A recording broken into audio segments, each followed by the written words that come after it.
What would you tell your younger self about the importance of grit in the professional world? Oh boy. Well, I think it would be important to elevate your wine tasting a little sooner in your It always in helps. your post 21 life. Yes, but the things that you learn through athletics, the things that you learn through undergrad and your studies, it doesn't get easier. I think to quote the women's basketball coach at Duke, you learn how to do hard better. Yeah. And once you get that and you understand that, go have fun with it because it's going to be an awesome adventure. Do you have a final message you'd like to share with the audience about really developing and cultivating grit within themselves and within others? Sure. I think, so for the younger folks, when you're starting out in your career, you really can't have much balance. If you want financial success to be part of your package, right, your strategy, you really don't have much balance. You got to pay your dues. You have to grind it out. So in the beginning, don't try to be so balanced. Just focus on work, getting what you need to do, pay your dues. Once you start getting established, then you could start talking about, maybe, if you start a family, kids, and like all the things I talk about, being a good father, getting involved in other things. But, really surround yourself with people you want to be like. I think, don't try to be the big fish in the small pond. Try to be a medium fish in a very big pond surrounded by other big fish that can help you become big fish. Final message you'd like to share with our listeners about developing grit? You can do it. I think the most important thing I've seen is get your vision clear, understand what you want to achieve and why it's important to you, and don't let fear or the different things that can pop into your mind discourage you from really getting to the core of why it's important to you. When you have that clear vision of the future you want to create and why it's important to you and the values that you want to live, it's much easier to roll with whatever happens and push against it when you need to and have the grit. What's a final message that you'd like to share with our listeners about developing grit, or things you wish you knew if you could turn the clock back, things you'd do different? Yeah, I think, I don't know. I mean, there's always things I think you could replay that you might say I would do that differently if I could go back, but I think that that's really part of the experience, and I mean, I had so many failures I can't count. And I always really hate it when people say, we're going to celebrate failures and all of that. That to me, that always felt like loser talk. I'm not judging people for doing that.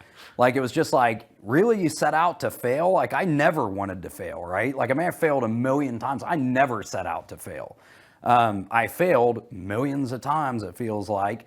And, to me, they were always just part of the journey. So I think you just have to accept that, getting your butt kicked and getting back up, that's how you learn, that's how you get better. If you fail, I think the people who failure becomes ultimately their defining characteristic is people who continue to fail and they don't learn from it.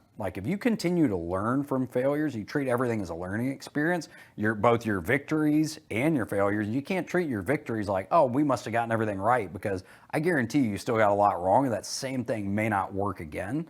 So I think if you just got to treat everything as this kind of evolution and this constant learning experience, including your failures, and accept that they're part of the process, know that it's going to hurt, it's going to be painful. You just power through it. You just have to stick with it. Remember why you're doing what you're doing. As long as that, thesis holds true and there's merit to what you're doing and building, failure is just part of it. You're just going to have to do that. You push through it, and you just, eventually you will get to your destination. That's, I think, the things that really got me through is just knowing that we were on to something valuable, something the market needed, and whenever we failed, it wasn't the market failed. It was just hey, we hadn't figured that out. I mean, it didn't invalidate what we were trying to do. It just invalidated something about us, whether that was not having the right team on the field or Right. not calling the right plays, what have you. So any final message you'd like to share with our listeners about developing grit, about building a business, about becoming an entrepreneur, things you could leave with them, or any stories? Yeah, I just, man, I think, if you want to be an entrepreneur, first of all, you can't be afraid, right? You got to be able to put yourself out there. You got to know people are going to critique you and cut you, sometimes infuriate the heck out of you. But if you get through it, you'll learn a lot of good life lessons. As I tell people, again, it's not easy. Everyone thinks it's easy. I've had many people say, well, hey, I just want to do what you do. And I kind of laugh because, they may do a lot of transactions. I may do 4 transactions. And if you're only doing 4 transactions in a given year, you got to be really good. So I would also say just, build a good sounding board, Yeah. right? People that will listen to you when you get frustrated. Like I said, people that, again, that's realistic, that's outside of your office and sometimes outside of, your spouse. Mm-hmm. Pierre, any like final messages you'd like to share with the audience as it relates to grit? I think and you've had other folks on, I think, that certainly have exhibited grit. The idea is that I think grit is a learned characteristic. I think you have to be born with certain characteristics, but grit, you can learn by example. You can make those determinations, and it's a series of turns in the road, really. Each time you come to a challenge, you can say, is this a short-term challenge? Is this a long-term challenge? What am I going to do? And I look at people whose life have been disrupted. They were rocking along, everything was fine, and then, a huge medical problem occurs or something economic occurs to them. And the ones that just seem to, they won't say they sail through, but they make it through really well. They've got they really have that grit, they have that determination, that resilience. I try to tell people you can do that. I try to encourage people. Yeah. One of the groups I meet with, the thing is that kind of our last question to each other every time we meet is, what are you going to do this week? And I say, I'm going to look for opportunities to help people because people need that. So, yeah. Some things you could share with the listeners about, maybe they're starting their entrepreneurial journey or they're looking to take a leadership role. What are some, lessons learned or leave behinds? Yeah. You might have told your younger self if you'd realized. Yeah. I would say believe in yourself. Do not compromise your vision. When I inherited the work at Brother Bill's, there were some people there that were really good friends with the old executive director, and that was great. She did a wonderful work, made sure we had, but I wasn't her. And I did not try to become her. I didn't go join the same church she was a part of. I didn't try to go fit. I wanted to keep some of those same donors and some same relations and continue some of the same programs and the same partnerships, but I wasn't her, and I wasn't going to lead like her. And I may have been better, may have worked, but I was true to who I was. And I had a vision, I had a thought for myself, what I was going to do. And that thought, that vision, it wasn't like I wrote it down on paper. It wasn't like I said, oh, I got a 5-year plan. I'm not that guy. That's not how I'm wired. Some people need that and they need a journal and all. Not who I am. But I knew in my head, in my heart, the vision I had set for myself. And I stayed true to that. And I'm still true to that today. And what I found it did is that it was a breath of fresh air for so many people because it was a different leadership style. It wasn't, I don't want it to sound like it's a laissez-faire, like I'm never in the office kind of guy. No, it was very, very, very pointed, very direct, and it was very strategic.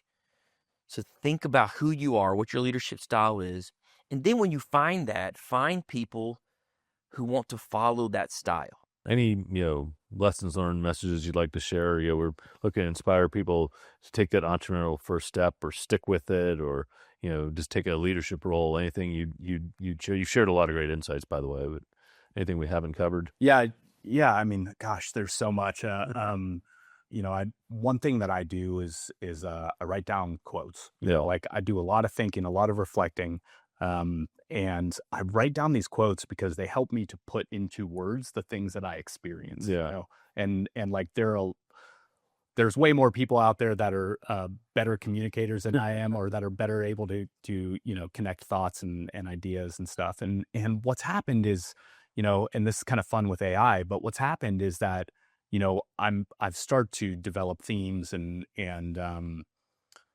I use literature and quotes and all of that stuff a ton when I'm speaking and when I'm engaging with employees and even clients in many instances. And so I think that's a powerful way to connect with people and to grow as an individual as well. And then I think, from a starting a business standpoint or getting going, it's going to be hard, but difficult things are ultimately what allow us to grow, and taking risk is ultimately what allows us to improve our lot in life and to have an impact on others and to grow. Yeah. People out there listening might be thinking about starting a business, asking for a bigger role, taking on more. Any lessons you'd share with them that they should be thinking about as they look to take that first step? Yeah, I would say that you can probably do 70% more than you think. Yeah. Like if you have a goal and you think you can do $1 million in sales, you're probably underselling yourself by, $2 million. And I need to tell my sales folks that. Most people don't ever go over the goal they set. They typically come in a little bit under it when they aim really, really big. But when you aim low, it's an excuse to lay off. Yeah. And so if you want to do $1 million, why not aim for 10? Yeah.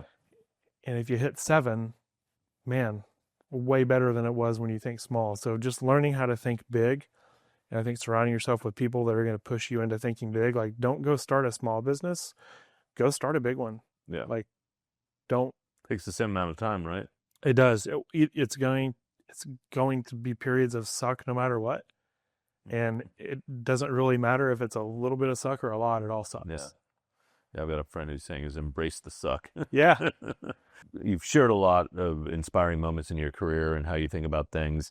Is there final thoughts to share with our listeners that are thinking about, taking the next step in their career, starting a new company, taking a risk, things that beyond what we've talked about so far that you want to share with our listeners?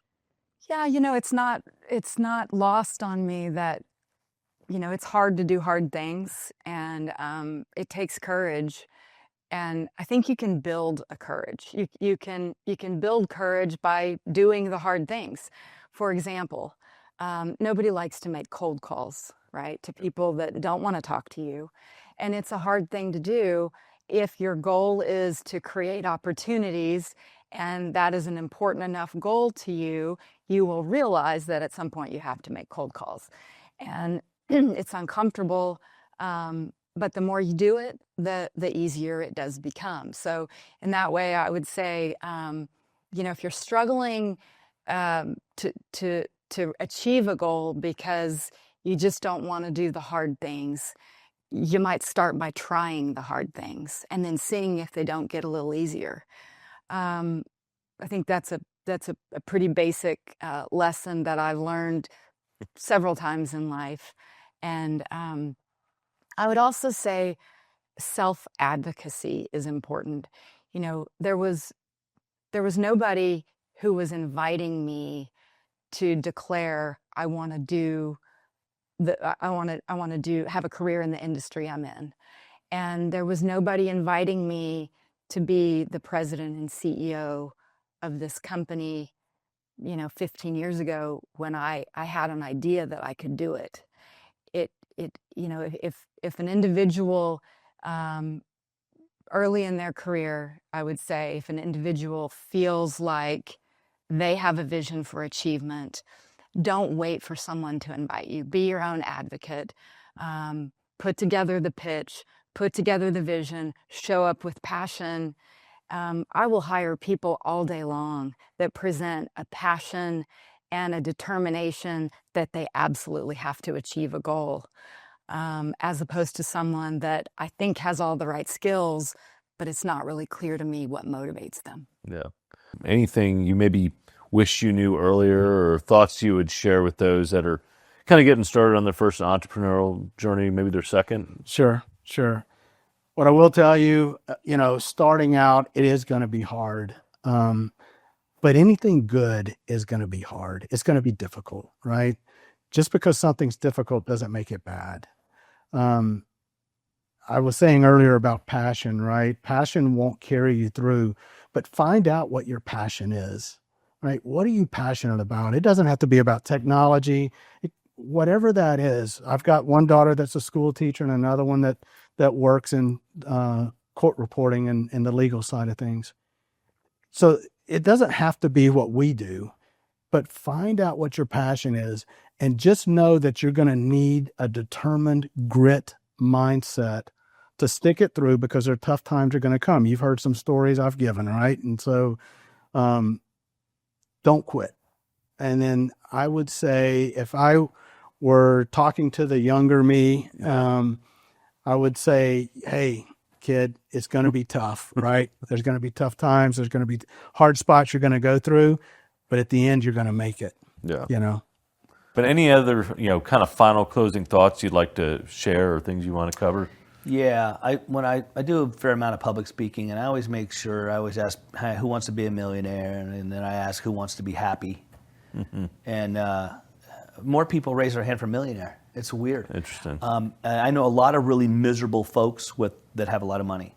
And I'm the happiest guy I know. I laugh more than anyone I know. My tombstone is going to read, Rick Hopper. He could have made more money, but he couldn't have had more fun. That's great. And I think it's when you think about how you make people feel every day in every room you walk into. I know I can't change the world, but I know for a fact I can change every room I walk into by lifting people up. Yeah. I think that's really what life is. We've got listeners that are either thinking about an entrepreneurial journey or in the first steps of one. Maybe they're thinking about doing another one. What are some pieces of advice that you've learned that you would share? Yeah. I mean, I think the first is surround yourself with good people and get good advisors and test your hypothesis before you put your money into it. Ask your friends if they would invest in it, and if not, why not? Not that you want their capital, but what you want is their criticism. They love you. They'll give you really good advice. I've gotten some just outstanding advice from friends. The second is that once you do it, you'll never go back. Yeah. I mean, once you've been independent, even though, we talk about grit and we talk about struggles, and there is nothing better than waking up every day and having a choice over what you do with your life. Yeah, you and I are both terrible employees. Yeah, I'm a horrible employee. But I mean, once you've done that, you won't go back to the job. I spend most of my time talking people. I said, be an solopreneur. You should do that. And I think the third thing is that you got to believe that we are each here on this planet and given certain talents and skills and abilities that other people need. And we have this amazing gift of life, and we've been put here for a reason. And don't be afraid of failing. I mean, what is Ziegler even said this? He said, failure is an event. It is not a person. Yeah. I never fear failure. I mean, failure makes you better, makes you stronger, makes you able to get around the obstacle. No, that's very powerful. That's awesome advice. Are there, some closing thoughts you'd like to share with our audience about grit and some of the things you've experienced in your 61 years hanging out here? Absolutely. So my father, who's still my hero, he's 91 years old, Wow. retired in Waco. He said, Jeff, inside your head is a little screw. If you turn it half a revolution, everything changes. So half a revolution from fear is fight. Mm-hmm. And I run into way too many entrepreneurs, even in EO. I mean, you have conversations in YPO with people who are up against it. They've run up their line of credit. So the idea of staying or wallowing in fear helps no one. Fear is truly crippling. Yeah. I mean, if you think about like Mark Cuban famously came to Dallas without a home. He was couch surfing on buddies' couches. And then he starts, his technology companies that later sold to Yahoo for something like $4 or $5 billion. $6 billion. And so I'm sure there was times when he's sleeping on somebody's couch wondering if Mark Cuban has what it takes to be successful. And Are there any stories that you wanted to share that we didn't cover, or any kind of closing thoughts for our audience as it relates to grit and kind of what you've been through in your time here? Closing story is there's a natural evolution with anybody in their workplaces.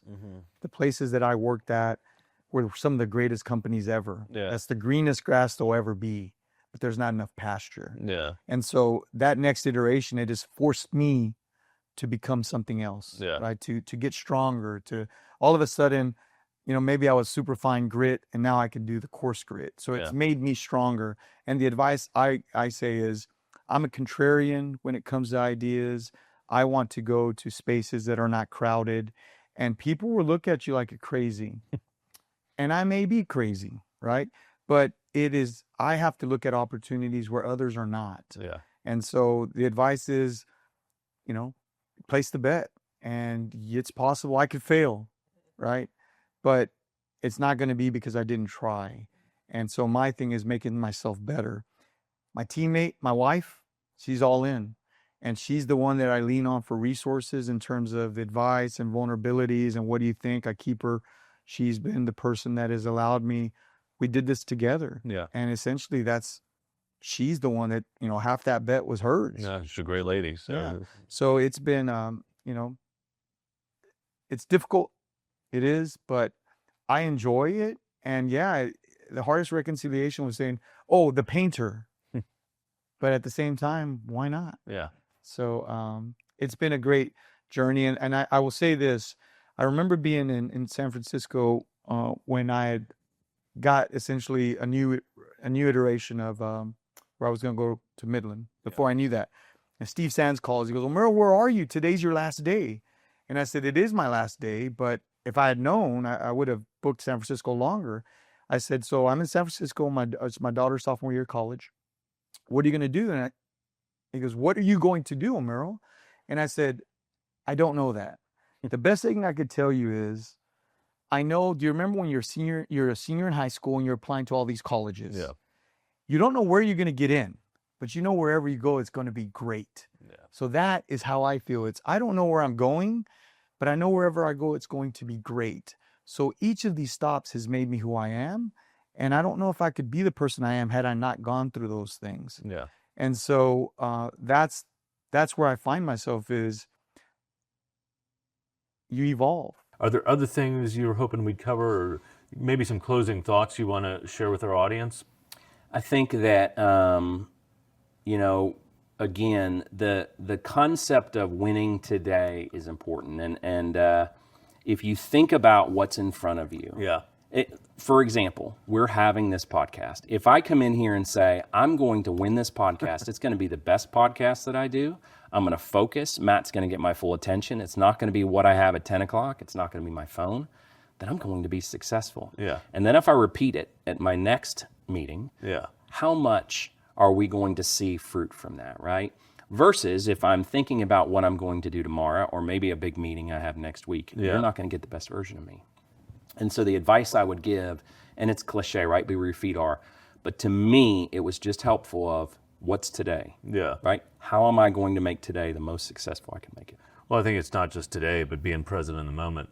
Definitely. Any kind of final thoughts on grit or overcoming adversity you'd like to share with our audience? Yeah, I think that at least my philosophy has always been life is a series of events that are challenging you to get better and better and better. Yeah. And every single moment is a learning moment. You're getting an education in and of itself, just saying, okay, here's what's happening. What is my decision and how does this make it better? Anytime you do a review of saying, okay, that point in my life, what did I learn? And how did that make me a better person? I have a tattoo here on my arm. It says, who do you carry your torch for? And I got that tattoo when I was about 21 years old. And now I look at it every day and it still is the same message to me. It's like, where are we going? What is your goal? Who's important? Yeah. And how are you living your life every day to make sure that those people know that they're important? Any closing thoughts you'd like to share with our audience on grit before we sign off for today? I would say from a perspective of just grit, if you believe in something, if you've got a passion for something, stay focused, keep going, take it to the next level, engage others in the conversation, because it's not necessarily, I like to say this is a we thing and not a me thing. As leaders, we're supposed to inspire, bring hope, aspiration, and belief to a cause, and what that cause is may differ for every one of your listeners.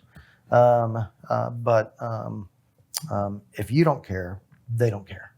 And as soon as they see you lose your luster for a particular idea or something of that nature, then it's going to fizzle. But if you stick to it and have the grit to actually see it through, you'll learn something. You got to start with one idea. And as soon as that idea starts, listen to the data, listen to the information, listen to the feedback, and then alter course. Things are moving at such a fast pace right now that if you're not paying attention, you're going to let it pass you by. So I guess my closing is, don't give up. Yeah. It may not be what you expected it to be. Yeah. So alter course. Yeah. Change the direction. Listen to the wind and move with where the market's going to take you. Any final lessons on grit that you can share with our audience that's listening in today? I think at the end of the day, it is just having clarity as to what is your number one goal. What are you trying to strive for? And if you know what that is and there's an underlying passion behind that, then the discipline is actually not the biggest issue. I think it's just having clarity. It's kind of like in school. I took some coursework that I really just didn't get excited about. But it was like what I had to do until I was able to connect the dots on how that was going to benefit me in the future. And then I got really, really excited about it. And it became a thing that I looked forward to.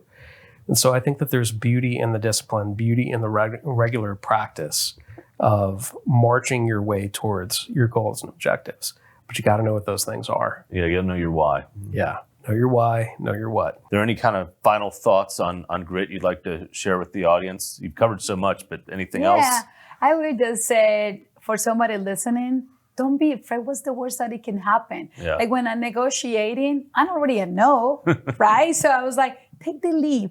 Take little leaps and just see what's going to happen. Because until you take that first step, you will never know. Yeah. And looking back and regretting, I should have, it's like go and jump. And you fail, the only thing you can do is learn something from it. Yeah, pick yourself back up and try again. Go ahead. Are there some things that we didn't cover that you feel would be important to share? I always like to ask, what didn't I ask you about that I should have? Quick funny story about the title. The publisher that I was originally going through, he wasn't married, no kids. And he's like, Pursuit of Legendary Fatherhood, is that the title? I said, yeah, that's going to be the title. That's a great title. Well, you're a dad, so you get it. Yeah. And he goes, why not just call it Legendary Fatherhood? And I go, you're obviously not a dad. It's like, you would know that there's no such thing. There's the pursuit of it. There's the constant growth of it. You know, the pursuit of keeping, you know, the blade sharp, you know, at all times, the knowledge, the things that you gather, because around every corner, there's another challenge, there's another lesson you're going to have to learn. So it's no one gets to the top of the mountain and says, look, I did it, I'm a legendary father, but there's the pursuit of it. You have the ability to speak with lots of different business leaders and across Dallas, all walks of life. What would you share with our listeners? Maybe some common themes or things you've learned that you could share? Yeah, well, what I want to share specifically about Dallas, right? Yeah. Dallas, Fort Worth, the whole region. It's everything it's cracked up to be. Yeah. I am so super proud of this region. I'm super grateful to be here. Yeah. I'll give you sort of a mild story, right? Great. Not a mild story, but a story. As you would expect, we're part of the Business Journal family, 44 business journals. We are very competitive, right? Yeah. Within behind closed doors, we're very competitive in all aspects in terms of visits, conversions, revenue, circulation, all of it. We are Dallas, the Dallas Business Journal is right now in terms of revenue, the 5th largest business journal in the company. The budget is the 5th largest for 2025. We were not always there, right? And so to move up gradually and sustainably has been something that we've been very proud of. But what my buddies say to me in all the other cities, they say, number one is Houston, by the way. So that's always a city down 45. Yeah, it's always a target for it. We're friends, but we're not. Yeah. So what my buddies in the other markets always say is, hey, you know what? You guys are killing it. You're doing great, but you're in Dallas. And it's sort of it's a compliment, but it's also like a takeaway. And it's also like there's expectation being in such a robust business community. Yeah. And you know, I walk away from that thinking, you know, that's your problem that you're not here. And secondly, great, we're in the right place. We're in the right place to do business. You know, yes, we're doing well. And yes, it certainly is part of this like lively, robust business community. But it's great to hear from those folks when they're sort of chip on their shoulder and they're a little upset and they say, you're lucky, you're in Dallas. And that's what I just want to share. It's a common thread for many reasons, right? Like emerging tech industry, of course, biotech and life sciences is emerging. We still have, you know, I think our largest employment base is in aviation. Think about healthcare around here. And of course, the big two, right? Finance. This is Y'all Street and real estate. We have space and spectacular Class A space, all of it. Yeah. So when one is off, the other one emerges. It's sort of this community that can weather the storm. And then we have sort of the cultural stuff that really is cool about, we are still in Texas, right? Yeah. And you hear about some of the things happening in Fort Worth. You hear about diversity up north in Collin County. You hear about big opportunity in the southern sector of Dallas. So we still have room to grow in such a gigantic place that's already thriving. It's awesome. Any kind of final thoughts you'd leave for those that are out there listening, that are thinking about, you know, taking that next step in the career, taking a step on the entrepreneurial journey? Yeah, no, I think one, you know, just like you said, right, the universe keeps score. And I think it's so true. There's so many times now that I've called on to my network that like I built like through professional life or through military that I've needed like certain things for this business. And just being able to have that, right? And I think there's always like this trepidation, like I'm going to reach out to someone that I haven't talked to in like, you know, 2-3 years. And just because you left like a good impression on them, then they're like, hey, you know, they pick up the call, they answer. And I think like paying it forward, like I think some of the best things that have happened to us have been like other founders and entrepreneurs that like saw like, hey, these are two young kids starting a company, and like let me like help them, like let me make some introductions to them. You know, I read an author, Paul Scholes. They call him the Lindy Man online. He's a great writer, but you know, his jokes like it's much easier to move to a city and date a girl than it is to move to a city and like make a new friend. Yeah. And it's because, right, like so many of these networks they get in, you know, they really, you know, they solidify, you know, over years, and then it's tough on the outside. And so when someone like, you know, gives you the time, right, to meet you for lunch or to, you know, to bring you into your network or to kind of take you under the wing, like that is like invaluable stuff. And it's something that I think that like when I grow and I have like the resources and the ability, that's, you know, just to be able to pay it forward and to kind of like, you know, finally, you know, even the score of the universe, because I'm definitely down like 40-0 versus, you know, the amount of people that have been so nice and kind of helpful. So well, you got plenty of time. That's right. Yeah. Love for you to share, you know, any closing thoughts or words of wisdom of those that are listening, thinking about taking that first step, because you're still very early on, but you've been at this a few years and you're seeing a good degree of success, but obviously challenges along the way. What kind of final closing thoughts would you share with our audience? Yeah, you know, I feel like I should have started earlier than I did, right? There's never a good time. And if you have that, you're really assessing risk. So there's risk in staying at a job and staying at a job too long. Yeah. And a lot of folks are like, if I leave and I go start my own thing and I fail, that's the end. It's not the end. You were probably really good at your job and you could probably go right back to it, right? So really assessing like, what is the risk threshold of going and trying? And then when you go try, you know, a lot of folks are like, cool, I'm going to go eat ramen all day long. And you don't need to do that. I don't recommend doing that. And you have a small child, you can't feed a small child ramen either. No. So there are ways to make the leap, make an educated guess, do it risk-free. Like there's always like, you could consult on the side. You could work part-time on the side and build. And if all fails, you know, the risk isn't you're out of money and you're moving back home with your folks. It's you go back to your job and look at things in the 10-year window rather than the 5 or 1. You have shared a great number of stories, wealth of experience. I'm glad to have you as a mentor. Would love for you to share any closing thoughts to those would-be, could-be entrepreneurs out there, people who are thinking about taking that first step, and just some kind of final lessons learned from all your experiences. Yeah, I'll give you a couple of things. One, if you haven't done it yet, it is harder than you can imagine. It will take everything you have, and it will teach you that you have more, and it will take that too. And it's absolutely worth it. The second would be, when those hard moments come, figure out the next thing. Figure out the next most important action. Go do it. Stay in motion. Don't let it spin you out. Being in motion towards the outcome does solve the problem. You keep working the problem, and you'll get to the other side. Obviously, we have a lot of entrepreneurs, first-timers looking to take that first step, do something new. Are there any words of encouragement or advice that you give out to our listeners? Yeah, I think I think that if you have a vision that you believe in, I do think you have to do your homework, but then I think you've got to just do it. As scary as it might be, as much comfort and as much, easygoing, as easygoing as the alternative might be, I think you have to jump and just do it. And that for me has been good advice to follow as I've decided to embark on this new build of Sportsmo. Yeah, we talked about it for a good 6-9 months. Went from idea to I'm doing this and let's go. Yep. And then eventually you got to say, let's go. And it doesn't have to be the perfect conditions for it. You don't have to have everything resolved and solved.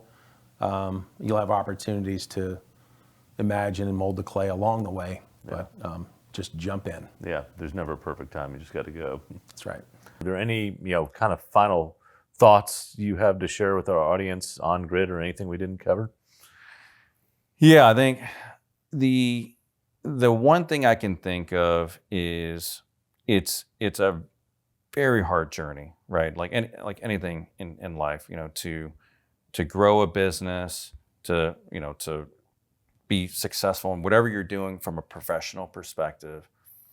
The only thing I'd say is back, when we had that really tough downturn as a business that I talked about earlier, it also kind of coincided with some other big, personal challenges I had.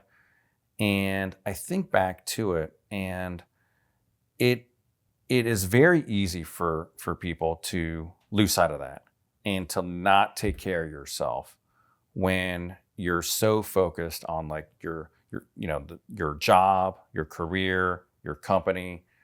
And the only thing I can say is you have to keep a very balanced perspective and think about on the 3 aspects, the work, family, personal, and ensure that you're optimizing that, you're doing the best job you can on all of those 3 facets. Yeah, don't lose sight of why you're working.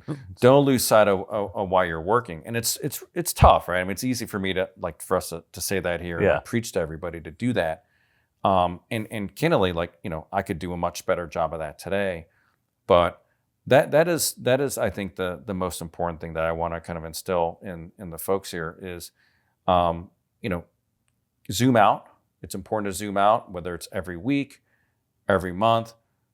Take inventory and be real with yourself if you're really, spending enough time on yourself, mentally, physically, and also with your family as well. Yeah. Any final thoughts to share with our listeners or anything we didn't cover? Yeah, I mean, I think that this idea of always be improving is just something that is so ingrained in me, and that this notion that I'm a failure versus I failed, and I'm not there yet. I mean, I think the whole notion of grit and really being able to get through hard situations, I think when you start in that headspace of I'm a horrible person, or I'm a failure, or I can't do this, that's when you end up quitting. Versus this is hard, but I can do this, or I'm not there yet, but I will be there. Final thoughts or words of wisdoms beyond what you've shared today that you could share with our audience, or any areas that you and I haven't covered that you think would be relevant to talk about? Yeah, I think one of the possibly the most important thing, I've been blessed to have an amazing wife. Okay, She's a nice lady. I've met her a couple times. She's a beautiful person. She's got an amazing moral compass. She is smart. She's beautiful. Oh, she's great. And she's been tremendously supportive in everything that I do. So there was a time when we did in fact get fired by one of our large customers. And it was also going into the weekend of like the 5th grade camp out I think it was for my daughter. And Susie said to me, she said, stop being so down about it. It is what it is, right? It is what it is. You'll figure it out. We'll figure it out. We'll get to the other side. Go with your daughter and enjoy the weekend. Yeah. And like the stress just fell off of my shoulders. And I'm like, she's right. She's right. Just go and enjoy yourself. You'll figure it out. Yeah. And that's just one example. I mean, my wife, my family's just been amazing, an amazing support system. I just love them. Well, as we kind of wrap up here on the show, are there any kind of final words of wisdom you could share with our listeners, or anything that we didn't cover that you'd like to? Probably my biggest lesson is don't be afraid. I almost made that huge mistake of turning down a project that changed my life. As you know, maybe you don't, women typically won't apply for a job unless they have like 80% of the qualifications. Men will apply for a job with 40% of the qualifications. So stretch, don't be afraid. Try something, even if it seems a little daunting. 9 times out of 10, it pays off. And if nothing else, you learn a ton from it. I think that's the biggest thing to me is if you want to run a business, that it is a grind, and there is grit to it, and it just is every day, and the glamour of it, it's not like you may not see that. Like I have to really force myself to look back and be like, oh, we did accomplish a lot of things, because it feels like a beatdown when it's June and your revenue shit the bed for 3 months and you're like, what am I doing? And so I have to force myself to get some perspective on time. I've been doing it for 20 something years. And so to look at those ups and downs, I think is really important, because in the moment it's easy to lose hope, or to say this isn't working, or to say that we're the best thing that ever happened. I think those are both dangerous places to be. Yeah. Like I love that saying, mediocre plus is what I aim for. Like pretty good. And that's all I ever want to aim for. So any kind of final thoughts to share with our listeners, people that are maybe starting a first entrepreneurial venture, maybe their first job, trying to figure out what to do, what words of wisdom would you drop? Yeah, I think a couple things. So I'm in the strategic coaching program, and so one of the things they do every quarter when we get together, we have a 30-minute segment where people just share the stuff they're reading. Mm-hmm. And one of the books that was shared last quarter was a book called Shoveling Shit. I don't know if you've read it or heard of it. I need to get that one. Yeah, so I haven't read it, but I don't know that I need to read it, because I know exactly what it's about. It's all about the entrepreneurial journey, and it's kind of like, look, you have this sort of grandiose idea of what being an entrepreneur looks like, and you read Inc. magazine, and you sounds see, really sexy. You see the highlight reel, right? But at the end of the day, it's a lot of shoveling shit. Yeah. That's just kind of what you're going to do for potentially years, right? As you build an enterprise or build an organization. And so I would just probably say, it's going to take longer. It's going to be harder. There's going to be more problems than probably what you anticipated. But if you just keep showing up every day and persevering, great things will happen. Any closing thoughts you have for our audience before we wrap up here on the Grit Mindset? No, I mean, Matt, thank you for everything you're doing. I've enjoyed listening to the episodes, and grit's been something important to me throughout my career. And what I always tell whether it's young people or just people looking for change, now, is you've got to find the passion within what you're doing, and then there's got to be the perseverance. So back to that definition of grit is how if you can get those two things to align, then it's not work so much as it's just, hey, you're building toward your own legacy and you're getting to do something for fun. So that's what I always tell people is persevere, make it worth it, have it be in alignment with your interests. I think the importance of finding your purpose early on and just making sure that you align with your purpose in your career is so incredibly important, because on the days when you don't want to show up and things get hard, you're going to need that grit. And if you're not aligned with your purpose and what you're doing doesn't align with what fulfills you, it's going to be really hard to do. So just make sure you find your purpose. Any other closing thoughts for listeners, or lessons of grit, things you'd like to share as we kind of sign off? Or another way I like to think about anything you'd have told a younger Chris when he was sitting there carrying bags in the hotel. Yes. It would be that thing of don't wait too long to make decisions. Yeah. I've made a lot of bad decisions in my career and in my life. I don't think I've ever made a bad decision too quickly. Yeah. So make a decision, get it done. If it's great, perfect. If not, redo it and go from there. Don't wait. Yeah, I like that. Don't be afraid to make a tough decision. That's right. Are there any closing thoughts you'd like to share with our listeners? And we've got people who are, entrepreneurs, want to be entrepreneurs, thinking about making their next move. What kind of final words of wisdom can you share with them? I would just say that be attentive to what's going on in the world, and what sits right with you and what doesn't. And just because it doesn't exist doesn't mean that it can't be created. And if you have a strong calling, other people will find that and be attracted to it and come along for the ride.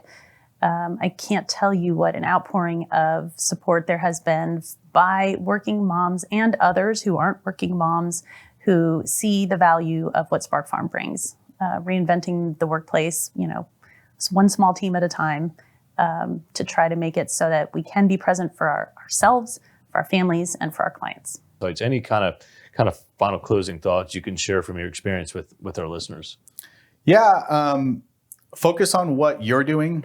I see too many people focusing on what everybody else is doing. Why is that person getting treated this way? Why is that happening? Put your head down, do the work. I'm not saying don't navigate the corporate culture. You need to navigate that. Sure. But don't make it your primary job. Don't play politics. You don't look better when somebody else looks bad. And a lot of people like to think that. So focus on what you're doing, empower your team. There's a 10Xer in the developer world. There's a 10Xer in the team world, which is you let your team do their thing and you help them solve their problems. One, it's an easier job, to be honest. And two, they'll feel accountable for it. And they need to feel accountable for it. And then you help with the problems and you take the bullets, and so that they can go be successful. So that has worked really, really well for me over the years, and certainly refined that in my advanced aging here. So any final thoughts you'd like to share with our listeners out there? I love the thought of, resilience and grit. I think the only final thought I would have is that with grit comes grace. Yeah. And sometimes we don't often give ourselves grace. I am always a work in progress. And so that's what I would probably say, that I love the grittiness of life, but we really need to balance it with grace. No, that's a great thought. Any thoughts you'd share with our listeners? Yeah, when he says true grit, guys, guys and girls, all he's saying is that stop looking at problems. Stop looking at problems. And, once you stop doing that, you'll understand that you're in control of your life. Then you have to look down inside. You have to look down inside, figure out the problems, and then guess what? Breathe. Hey, every day I wake up in the morning, I read some positive affirmation. Every day I wake up, I send to the Cowboys, the 49ers players, I send positive affirmation because I want them to understand that the moment you walk out that door, it's going to be somebody to tell you something negative. So you have to love yourself before you can love anybody else. And that is something that I've learned over time, because I never loved another man. I never truly loved anybody. I had to learn that lesson, because through love is where you find passion. That's where you find true grit, because you're willing to step out of your zone and help somebody else. Any kind of final thoughts, for our listeners out there? I would say that, maybe particularly, and we're in a new year and, everybody's kind of taking stock and evaluating, what they want the year ahead to look like. I would say if you're not currently involved with a nonprofit organization or with a philanthropy, whether you can give money or not is beside the point. Start to build a practice of it. If you've got kids, bring your kids along with it. Start to build a practice in your life of it. Everybody likes to talk about a practice of gratitude. Sure. I myself have a deep, abiding practice of gratitude. I get to do everything I get to do. There is literally nothing I have to do. Everything. Taxes, I get to pay. I don't want to pay. I don't necessarily want to, but I get to because that means I've got work, right? I get to. And I would say that's a life-changing reality that can come from within when you find a organization or giving as a part of a greater good that you want to be a part of. And start small, build a practice, Appreciate you coming on. Appreciate your friendship and you coming on and sharing the story with all our listeners. Any closing thoughts you want to kind of impart our listeners with as we kind of wrap up this episode of the Grit Mindset? Not necessarily. Thanks for having me on. It's a good time. It's always fun to chat. Yeah. It's again kind of going back to the whole grit thing. Never. You always just got to pick up, dust yourself off, and move on. You're going to get knocked down. You're going to be at your lows. And the highs go away too. Yeah.